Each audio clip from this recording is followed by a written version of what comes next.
case I give you extra margin, I should fix that. Just come to see me and I will be able to help you. Not gonna be able Today to we're going to talk about a phylum.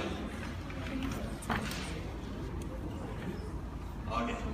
Today we're going to talk about a phylum that is quite complex because it has a number of classes, different classes.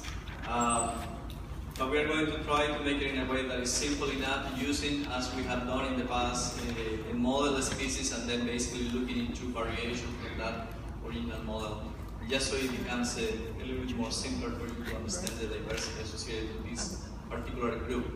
We are going to be talking about Mollusca, or the mollusks, and let me see if I can center that.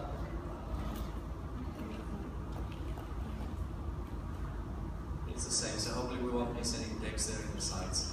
We're going to be talking about this group, which is located in this part of our usual tree here, the mollusks, and has the particular, is a particular case of adaptive radiation, just as we have seen in a few other examples. These mollusks, all these type of mollusks that you can see here, some of them are cut in the middle there, derive from a worm-like primitive form that looks like something in between a snail and a worm. That's the primitive form of the mollusks that was basically present in the Cambrian many millions of years ago, and basically diversified into what we know today as mollusks. There's many species alive, but there's also many species that are only in the fossil record. We know about them only because of the fossil record. This is a picture that will give you an idea of the variation that you're going to find in this phylum. You can see here these are called Polyplacrophora, or I will remember the common name in a second. These are obviously the clans or bivalves. These are the I forgot the name too. Calamari, or whatever the name is, that we're going to see it in a minute. And then these are the snails, and what we're going to do today is use a primitive form of the snail as a model species just to explain basically metabolism, the main parts of form and function, and from that we're going to move into each particular class without going into a lot of detail. But it will give you a pretty good idea about this particular phylum. There's about 100,000 species of live mollusks, depending on what book you have, on how recent is the resources that you have to look for in the internet. That number is going to change, likely to increase. Okay? And there's about 30,000 fossil species that we know that are properly identified. As you know by now, these are triploblastic organisms. We are always talking about triploblastic organisms now. We are no longer talking about diploblastic. They are bilateral, and they are also protostome because they are in that particular side of the tree. So let's use this model. It's very similar to the ones that you have in your book, but I can post it in Moodle in case you just want to go back to this particular picture, if you like it. This is basically our primitive form of snail that we're going to use to describe the main parts, the main shapes of this particular phylum. This is the basic body plan in mollusks. Basically, these organisms have a mantle, which is that yellow, greenish layer that you see here. I don't know exactly what color you see from the back. I see something like yellow. And that is usually associated to a shell that has the particularity that is a 3-layered shell. You should say shell there. Let me see if I can fix the screen here.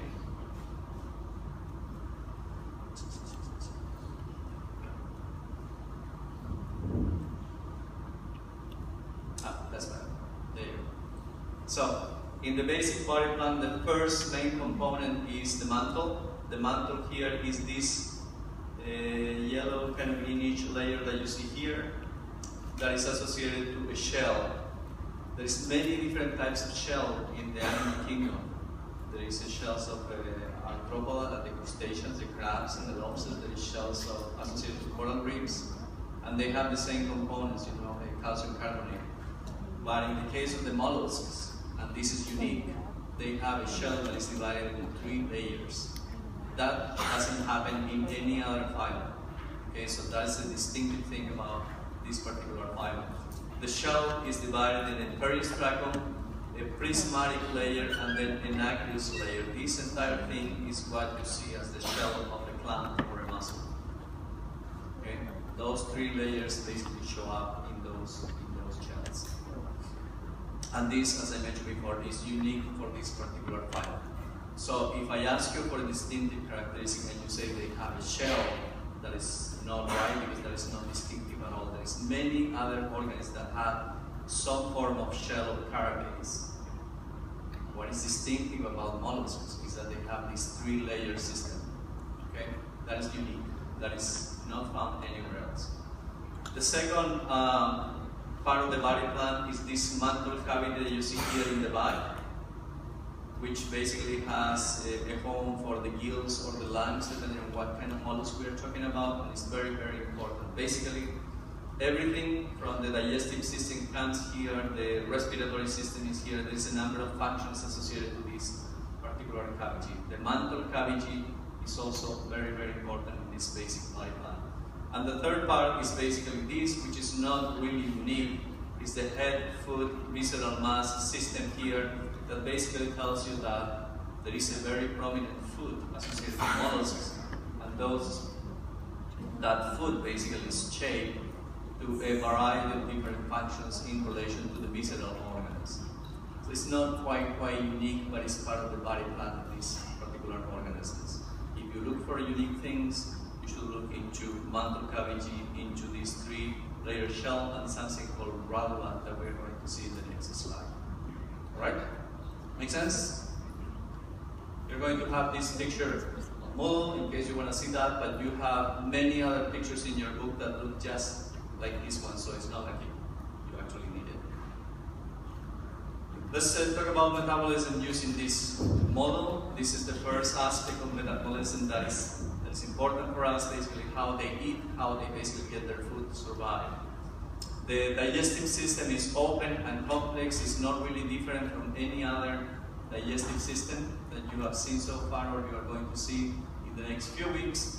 It's basically a mouth, some sort of esophagus, and a stomach, and some sort of digestive gland that goes into an intestine and then into an anus. So it's an open system, nothing new. What is new is a structure located here, around the mouth, very close to the mouth, that is called the radula.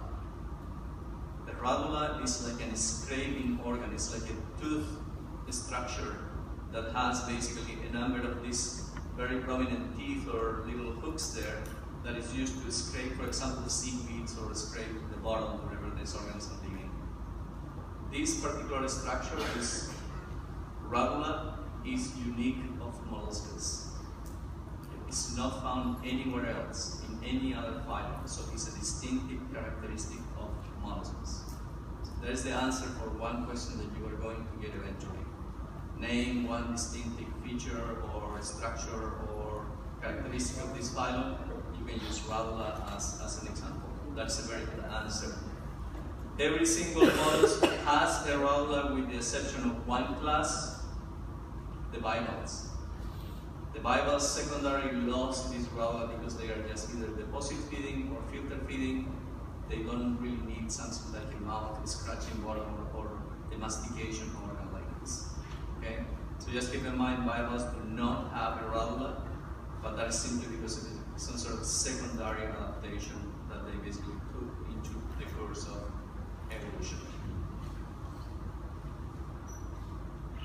All right? Let me talk about something else, circulation. Circulation is very important. If somebody was still working in the previous slide, just let me know. Okay? Don't let me go fast in case you're missing stuff. I know you want to write everything sometimes, so just let me know because I'm going too quick. This is about circulation.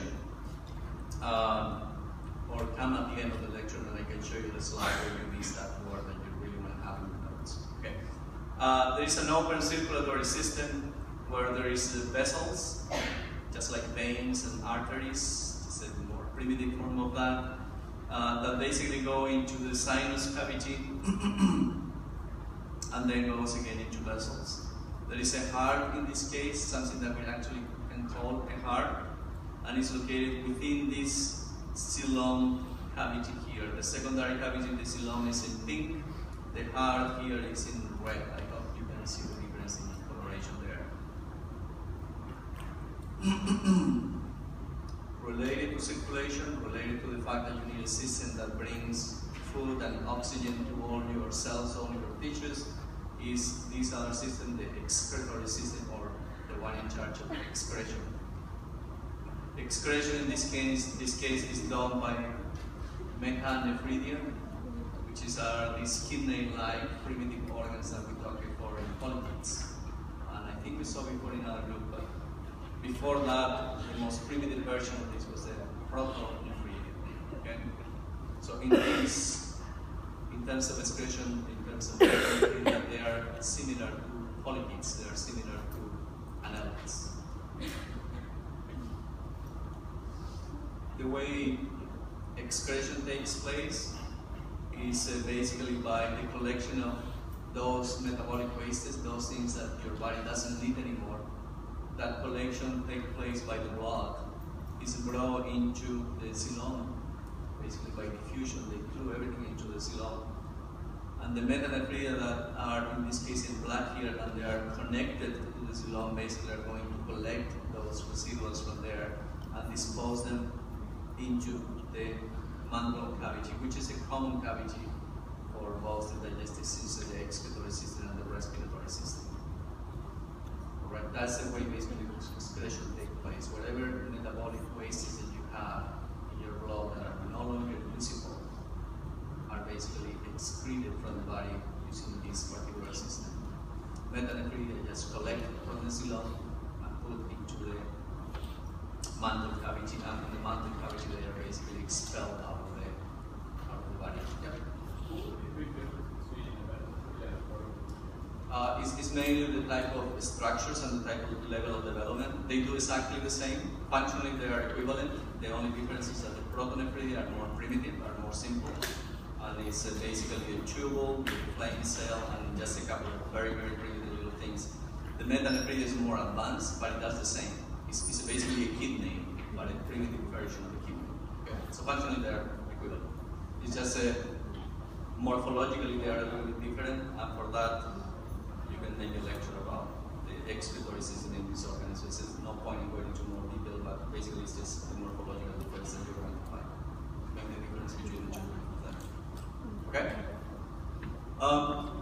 Let's talk for a second about respiration. Respiration is done by gills or lungs, and that will depend on what kind of mollusks we are talking about. There are terrestrial representatives, and there is freshwater representatives, and there is marine representatives. So depending on what group we are talking about, we are going to be talking about lungs, or we are going to be talking about gills. And they are located in the mantle cavity, not necessarily in this position, but towards the front, as you are going to see just when we talk about origin. The other thing that I want to mention is in terms of reproduction and nervous system, these change widely. So there's no way to say, in general, mollusks work this way for this or that. That depends on each particular class, so we are going to address that with the particular classes that we're going to see in just a few minutes.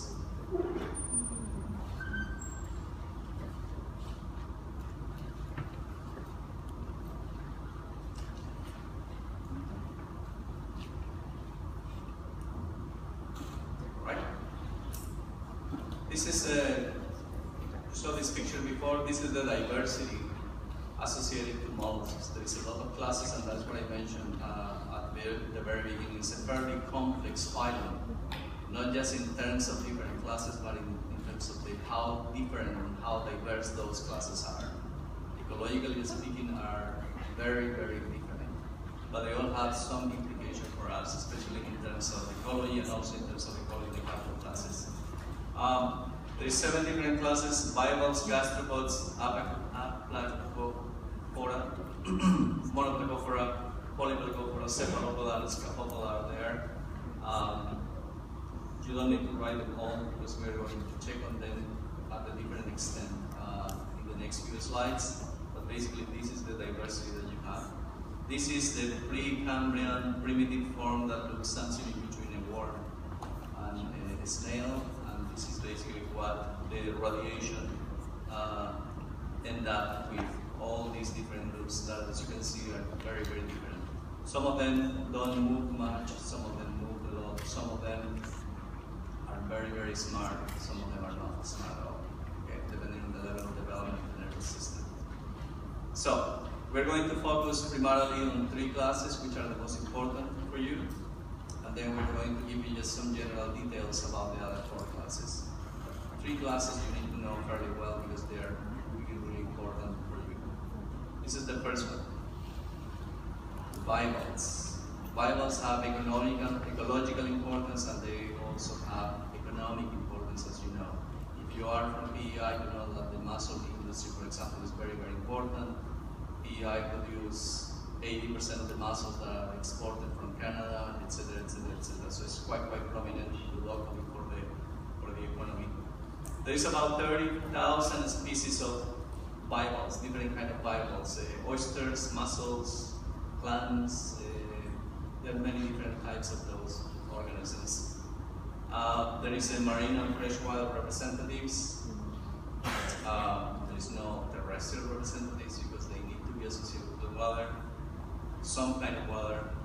And there is a burrower or sedentary bivalves the same way that there is some that tend to move quite a bit and they're not into the sediment but they're attached to rocks, for example, in the case of mussels, for example. So they do play a role in different habitats and they do play a role in our economy for sure.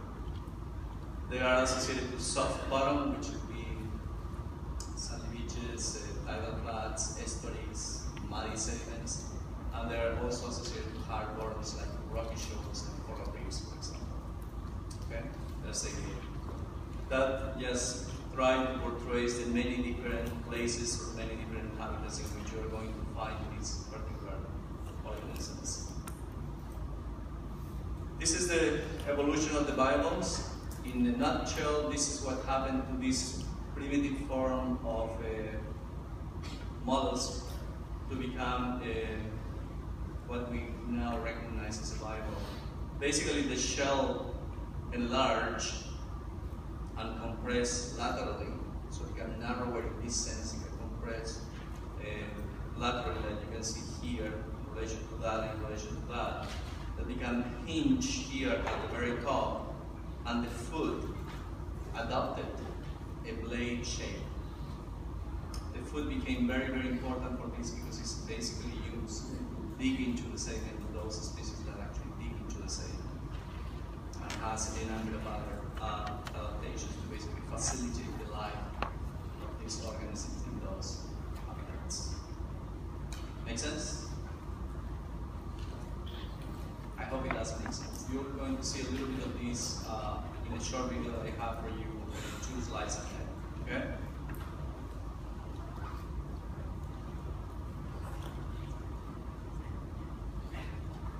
I don't see people writing.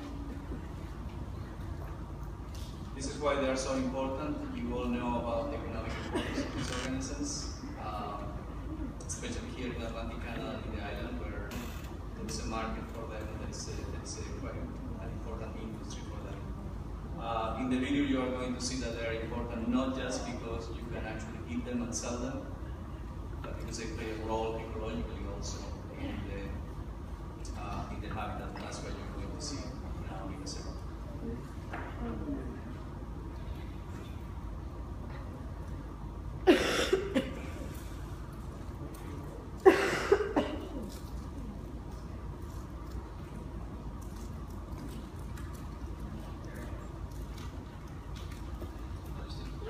Staying alive is the gathering of food. Food represents the fuel that organisms use to carry out their day-to-day activities, such as respiration and movement, growth and reproduction. There are a wide range of strategies and techniques that animals use to get their food, and some of the most intricate happen just below the surface of the ocean. While some animals actively hunt for their prey, there is a group of organisms that are much more passive in nature. They are known as filter feeders or suspension feeders. This group of animals feed by straining suspended food particles from the water, typically by passing the water over a specialized filtering structure. The strategy of filtering small particulate matter out of the water is hardly new. In fact, it dates back over 400 million years, when suspension feeding was quite common in what is known as the Paleozoic era. There is an extremely wide array of animals that use filter feeding as a means of acquiring food. This group includes animals from several different phyla. Some of these included are fish, crustaceans, bivalves, sponges, jellyfish, worms, and ternicates. This group also represents a huge variety in species size, ranging from the microscopic to the largest animals on Earth, the whales. Although filtration seems like a rather simple and straightforward method for capturing food, the details and mechanics on how the animals do it are quite varied and elegant. Some animals create currents with their swimming legs, which direct the water through appendages covered with hairs, which tend to filter out the food particles. Others, like bivalves such as clams, scallops, or mussels, have modified body parts into siphons, which direct the water over sophisticated gills to use a combination of mucus and physical filtration to capture particles. Others, such as polychaete worms and sea cucumbers, have feeding appendages that are held up in the current flow to capture particles that are drifting by. Filter feeders have evolved within communities of other filter feeders to effectively share the wealth of the food available. They do this by specializing on certain size ranges of particles that are often proportional to their own size. The types of food that filter feeders extract from the water column range from cestin, the small particles of living and non-living matter found in the ocean, to zooplankton, right through to small fish. For this reason, worms and crustaceans would eat much smaller food particles than those of the blue whale. And since filter feeders are dependent on food produced within the ecosystem, they are also subject to natural variations in its supply. If they are sessile or physically attached to the bottom, then they simply run out of food when the particle concentrations in the water drop out. Filter feeders play a major role in the cycling of energy in marine ecosystems. Because of their ability to clear particles from the water, they form one of the major links in coupling production in the pelagic realm with that in the benthic realm. They are so efficient in their filtering abilities that the removal of filter feeders through man's activities such as fishing or pollution can change the dynamics of entire areas. With a single blue mussel able to filter up to 3 liters of water per hour, their positive environmental impact is huge. An example of this was witnessed on the east coast of America, when the overfishing of oysters in Chesapeake Bay resulted in a critical increase in phytoplankton populations in the bay, stripping the water of its oxygen. With a lack of oysters to filter this phytoplankton and remove the particles from the water, the end result was a loss of many of the animals that originally lived in the bay. The Chesapeake Bay Program and the National Marine Fisheries Service recorded a massive 96% decrease in oyster populations in just over 100 years. Filter feeding is one of the oldest and most varied methods of acquiring food by animals in the ocean. Its use is so widespread in marine ecosystems that many of these systems would cease to function without it. Filter feeders are key organisms that remove particles from the water column and convert it into body tissue and energy that then becomes available to other organisms on the ocean floor. The myriad of ways that organisms have evolved to capture these particles over millions of years are sophisticated and elegant. They are customized to allow that particular animal to successfully exploit its own little niche in nature. The feeding is one of the oldest in just over 100 years.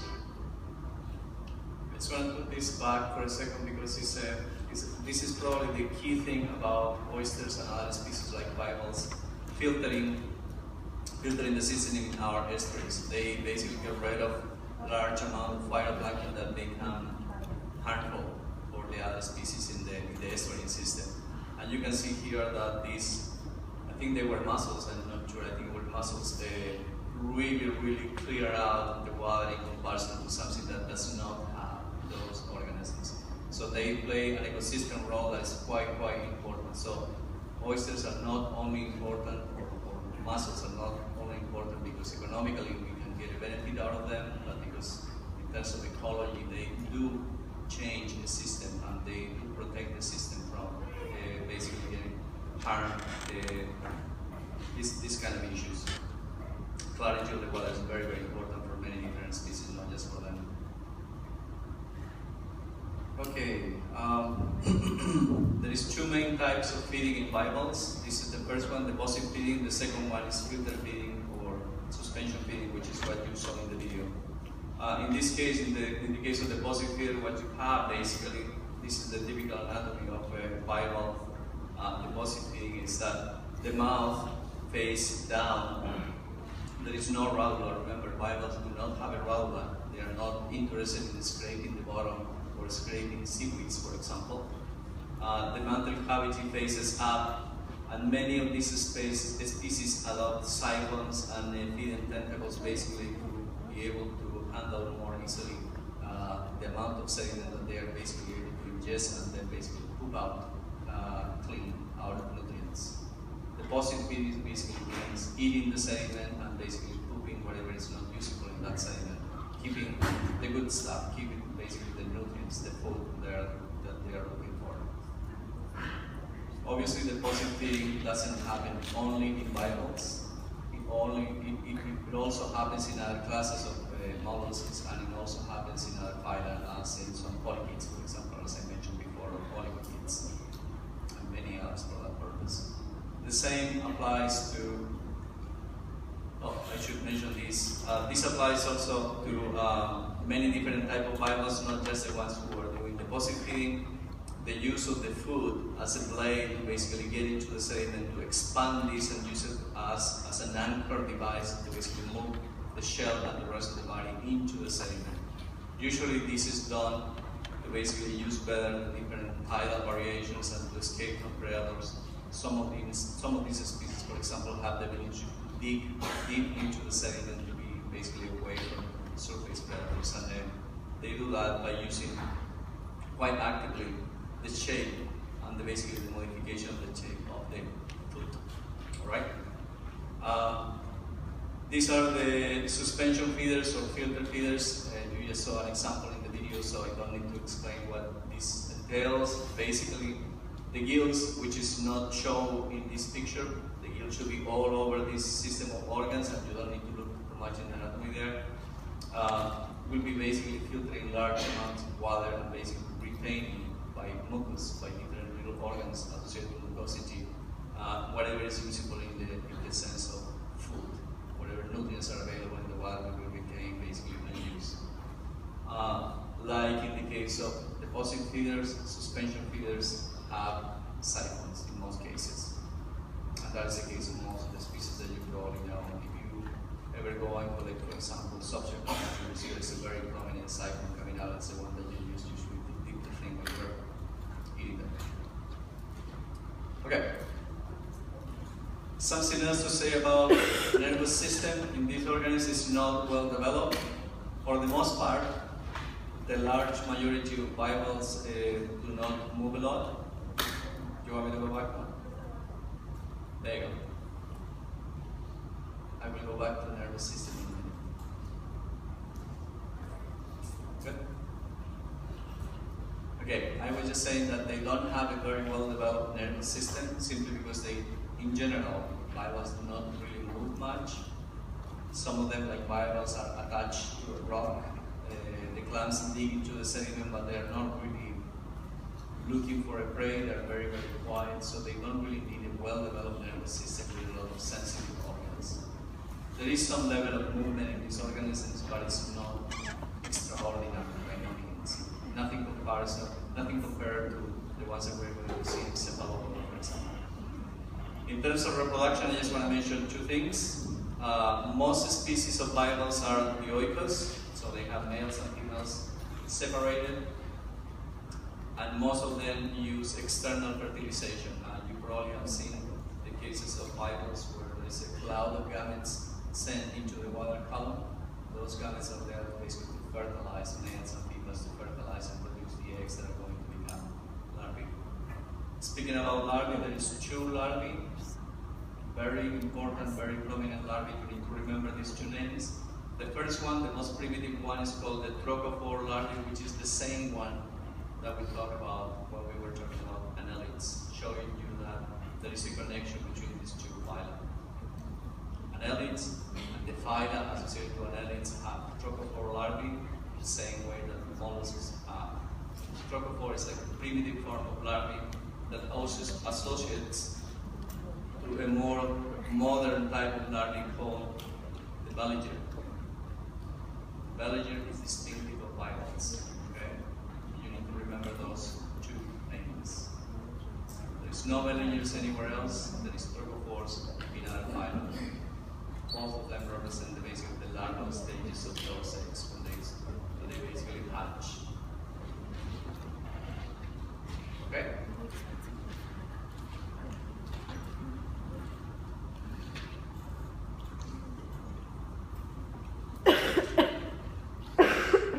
Don't see anybody writing. The second class that we're going to look into today is the gastropods or gastropoda, which are the snails, the limpets, and the slugs. They are, as you are quite familiar with them, quite widespread in different habitats. They can be marine species, freshwater species, and they can also be terrestrial species, like the garden snail or the typical snails that you will find in the grass when you're walking around. There is 60 to 75,000 species alive, many more fossil species associated with this particular class. And in this case, unlike the bivalves, the radula is a structure associated to the mouth used for scratching the bottom and scratching the seat, which is very, very well developed. They are grazers, they are carnivores, they are scavengers, or a combination of all those things. They have different forms or different strategies for feeding and foraging. Snails in general tend to be much more active than bivalves, and therefore you would expect they have a nervous system that's better developed. And you can see that their head is much more prominent with those little antennae that you see there where the eyes are here. Okay, this basically shows the torsion in a snail, and will explain why the snail have this shape in the, or most snails have this this shape in their shells. With the cephalization and the increase in the size of the head, remember these are very active organisms, so it makes sense to have organs concentrated in the anterior part of the body, in the head basically. They develop a bigger head, and with the development of a bigger head, they have to develop also a bigger shell. With the development of that bigger sized shell, which in some cases is quite heavy, they have to basically start coiling that shell for stability. This is just a way that evolution took in order to make more efficient the movement of these organisms. So the shell starts to coil, and as the shell starts to coil, some organs inside the body start to coil with the shell because they were located physically within the shell. So the body starts to twist, start to show some sort of torsion or coiling, just as the shells show that coiling, and some system became modified. What you can see here from our primitive version of the snail, the mouth is located here, and the anus is located in the back part. Here is the mantle cavity, and this in top of that is basically the shell. With the torsion of the shell, the coiling of the shell, the digestive system starts to switch with the respiratory system, and they end up basically facing forward. This is what happened afterwards. Because you have gills or lungs that are basically facing up, facing forward, located close to where the anus is, where you are excreting things that are not only good for your body. It turned out that it wasn't a great idea to have, your anus basically throwing things right in front of your lungs or your gills. That didn't sound very the most efficient plan. So what this ended up being is that if the water entered in this way and come out in that way, this gill in this side, the right gill, becomes basically smaller and smaller, and turn out to disappear. Only the left gill remained there in place, and it was actually better developed that way to avoid basically excrement bodies over your gills, which is probably not a great idea. Let us know. So the coiling of the shells and the coiling of the body is something very intriguing. Why these organisms will go that way, and actually we don't know. We only know how the coiling took place, but we don't know why. Okay? It's something that is nobody can really explain, except for the fact that it must have been adaptive somehow. It must have given them some sort of advantage in relation to what potential possibilities there when they were basically evolving. This picture, I'm not certain that this is in the book, in the last version of the book, so I'm going to post it in Moodle as well, so you will have it. Make sure that you have it. Okay, this is the gastropod shell. This is the typical species that you're going to find in this group. Typically, there is a single shell, although you have variations of that. This shell can be conical, spiral, saucer-shaped, tubular, or can even be lost as a secondary adaptation. That is the case of, for example, these organisms here, which decide to get rid of the shell as a secondary adaptation. Okay, based on their habitat, based on the habitat in which they live, and basically what they were doing, they decide that the shell was no longer needed, and they decide to get rid of it. They usually have, in the case of those who have a shell, a prominent operculum, which is basically a closed system that, like the one that you see here. That is the little cup that basically closes the system and helps, for example, for those organs that want to avoid desiccation, that are exposed to the heat, for example, intertidal organisms living in the shore. Whenever the water is off, in low tide conditions, they close the operculum, they close the shell, so to avoid the loss of water. If they lose the water, they probably will die very, very quickly. So that's the purpose of a little plate that many species have. This that I'm going to show you now is, you have to see it, but I want to ask you about the level of detail that you're going to see here, but I will ask you to write it down because it's important for your background information, okay? This is basically the classification of the gastropods in 3 main groups. The first one is called Prosobranchia, and include basically the limpets, the whelks, and the periwinkles that you see in the shore if you were walking around in this area. You saw many periwinkles, I'm sure, last week in the field trip in Victoria, Park. They are the most primitive type of snails. There's many different representatives, and some of them play very important ecological roles. They are grazers of seaweeds, and they control certain types of seaweeds. And some of them are carnivore species that actually control other species of carnivore species. So they're very, very important in some particular communities. The second type is Opistobranchia. Opistobranchia are or include the sea slugs, which do not have a shell and are known to secrete a large variety of defense substances of things, basically like non-venomous, but something that will irritate whatever animal are trying to basically get on them and basically eat them.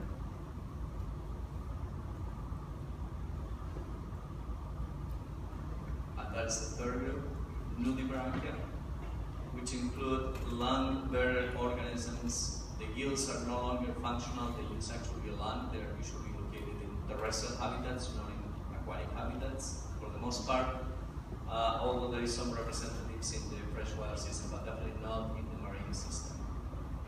Okay. So I will ask you to write that down, and we will go from there as soon as I see that you guys are done with that.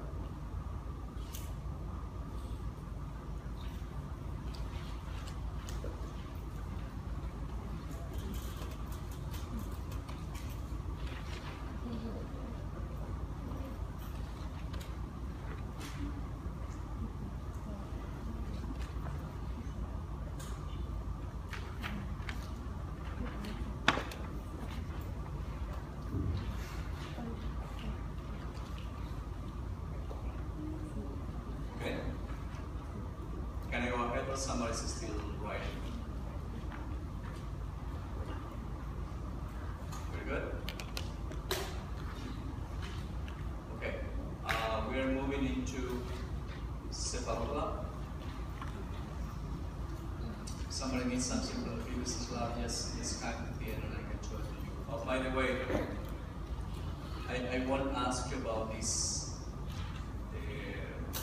prosobranchial, vistobranchial, unibranchial, right? I'm not going to ask you about this in the exams or in the midterm or anything like that.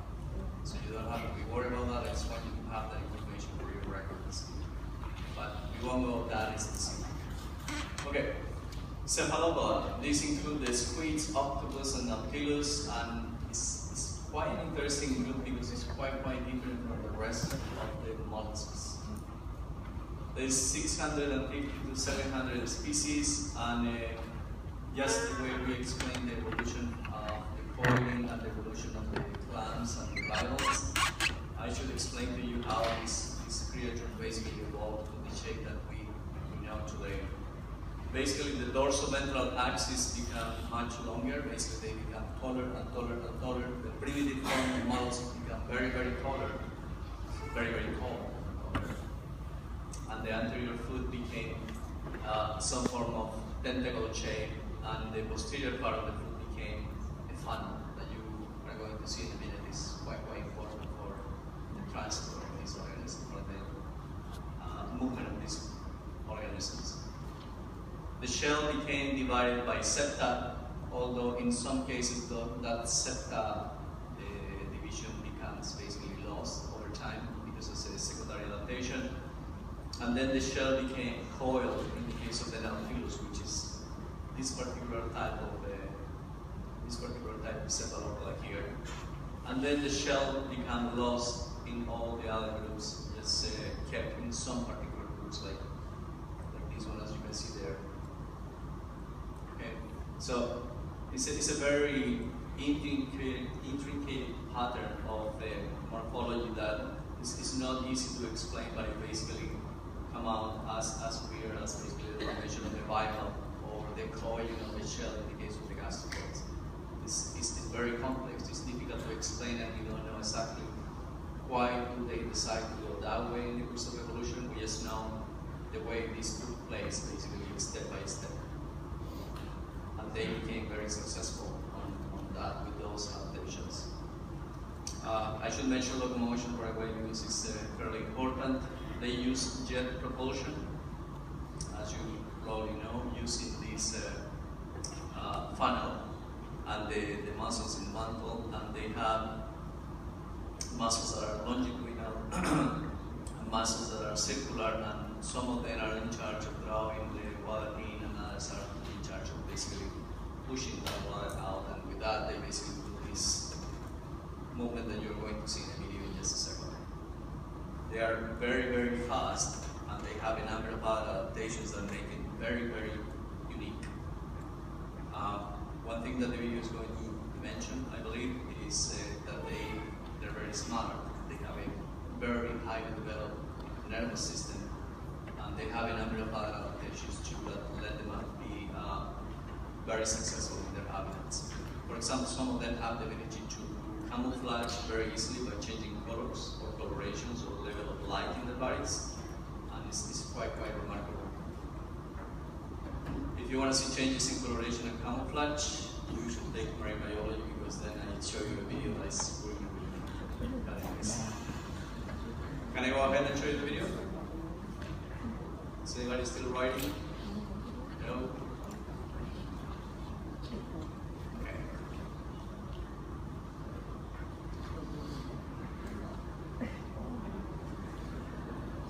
This is one type of octopus.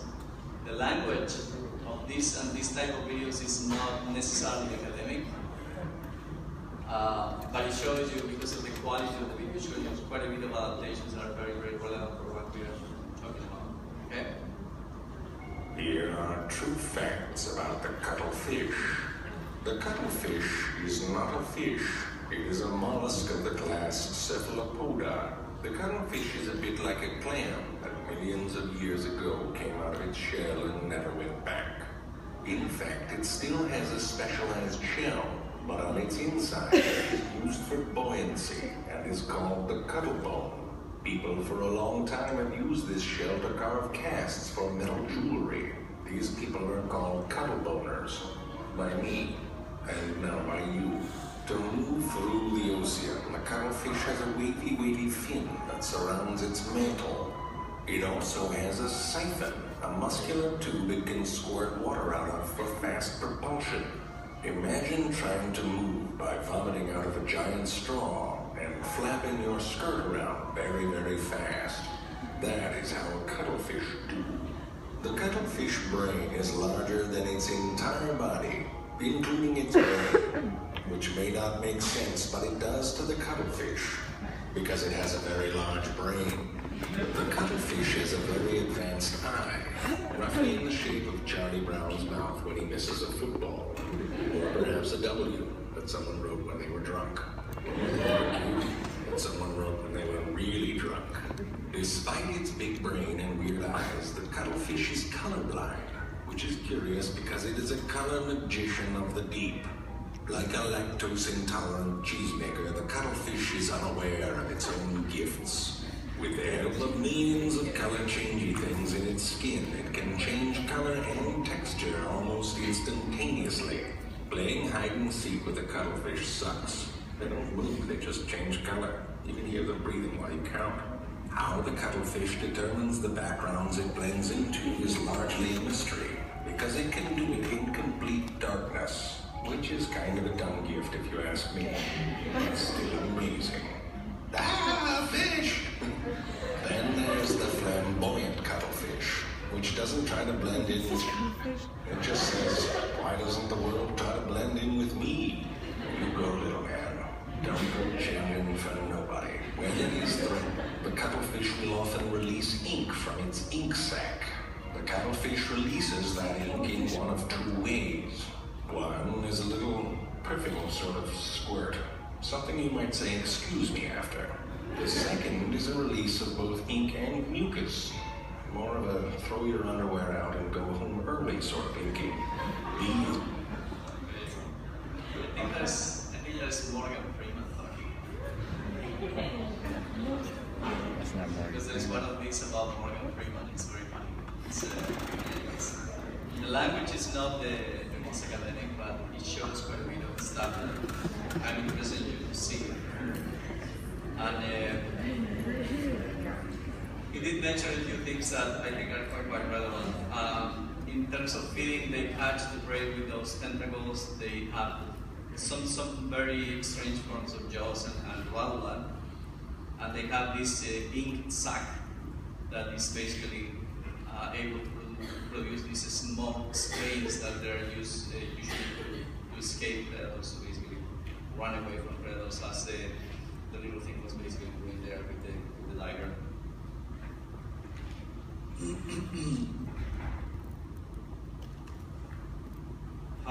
He mentioned something about the eyes. The eyes are quite interesting because they're highly developed. They're so developed that they are comparable actually to the eyes of vertebrates, like ants, which is quite remarkable for an invertebrate like this. Many people wonder how can this possibly happen. They also have large axons in their neurons, and that's why the little structures that they have along their tentacles basically have a lot of sensibility and can do a lot of things. Leave alone the fact that they can change and do camouflage quite well, as you saw there, and there are other examples, other videos that really show that they are extremely good at it. And that reflects, that suggests that they have a nervous system. It's really good at doing all kinds of things very quickly.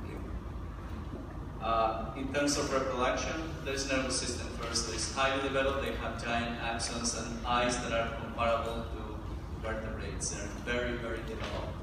It's way more developed than any other type of mollusk or invertebrate for that purpose. They are at the vertebrate level in terms of development. In terms of reproduction, they have separate sexes and external or internal fertilization, and for that Again, there are videos that shows that some species of octopus have the ability to do all kind of behavioral patterns that basically change coloration to attract females or to repel the other potential males and things like that, which again shows that they have a highly developed nervous system applied to that. You see that kind of things usually on birds or in mammals. You don't expect that in models, and they actually do it. It's quite nice. In terms of classification, we're not going to go into classification at all. We're just going to distinguish nautiloids from octopus and from squid and cuttlefish, and these are basically the main examples you're going to see, and you already saw at least one particular group in the video in action.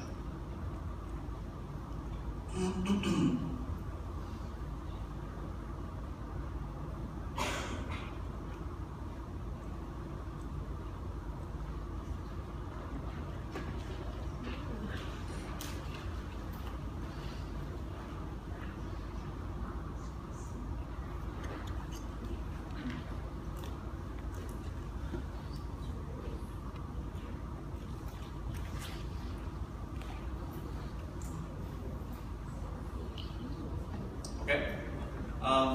This was our third class. We are going to go very quickly over the other 4 classes, just over 2 slides. And that is mainly because there's not a lot of information about them, but mainly because no matter how much information is about them, you need to stick with the things that are more important to you, just so you know about models. You don't need to know specifically about each particular family group inside each particular group. So, this is the class number 4. It's called Polyplacophora. Poly means many, and this placophora means plates. These are the chitons. That was the name that I forgot at the beginning of the presentation. Chitons. And as you can see, they have 8 plates, overlapping plates here, that basically are used quite effectively in the rocky shore, intertidal and subtidal. Basically, they're usually attached to the rocks and move very slow over them. Those plates are flexible and bend over rocks. They have a very prominent role that is straight kelps. They are vegetarian. They are herbivore species, eating over seaweeds. And they are marine species with that, you know, the entire ventral side of the body is basically the food that you can see here in the ventral side view of that picture. They are the oikos species, and they have a mantle cavity with gills and groups. Those are Polyplacophora or chitons. I have not seen chitons in the several years that we have done this trip to Victoria Park. I saw them in Newfoundland, and I know there are chitons in Atlantic Canada, but curiously I have not seen one yet here in the shorelands of PEI, which tells me that they're not quite common, but they could be here. This is class number 5. Monoplacophora. Mono means one, or a single plate, and these are the most similar to the ancestor of the mollusk with a well-developed shell. These look a lot like slippers, although they are not quite what we call slippers. Slippers is a type of gastropod, it's a type of snail. The one that we call slipper that look like little oysters attached to oysters. Those are the slippers. They have a limpet-like shape with a single dorsal shell. There will be no real radiation of these organisms. They have a very low diversity, so we cannot say, you know, there's 1,000 species of these, because no, it's not the case. They tend to be found very deep in the deep sea, in the seafloor, about 2,000 meters deep, so it would be very extraordinary for you to find one of these here in the shoreline. And they're very small, 0.3 to about 3 millimeters, so chances are you're not going to see them unless you're really looking for them, or you have a sample with a microscope in your hands to basically look for these organisms. So they are a rarity, but they are a distinctive class within Mollusca. Okay, that's why you have to see them. You have to see them too. Okay? They're not as cephalopoda, for sure. Okay, class number 6. 6. These are the Applacophora.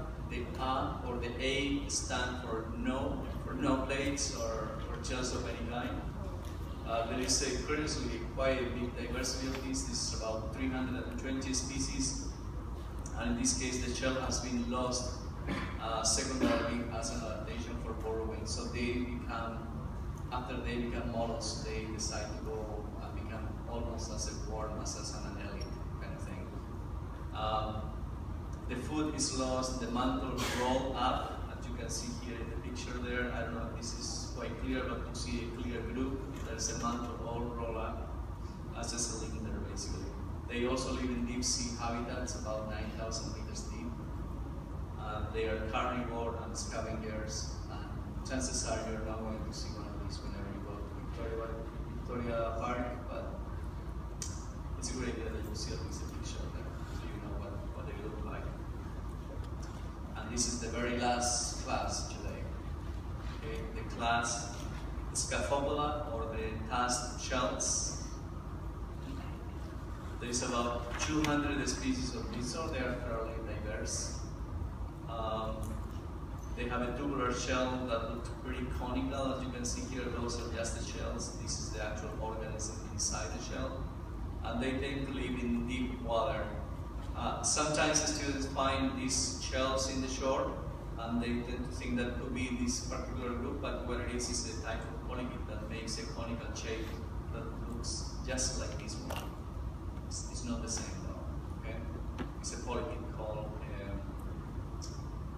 Pectinario. That's the name, Pectinario. These organisms have larvae, the trochophore larvae and the belliger larvae, and they are the deposit feeders that have separate sexes, and several other groups that we have mentioned so far.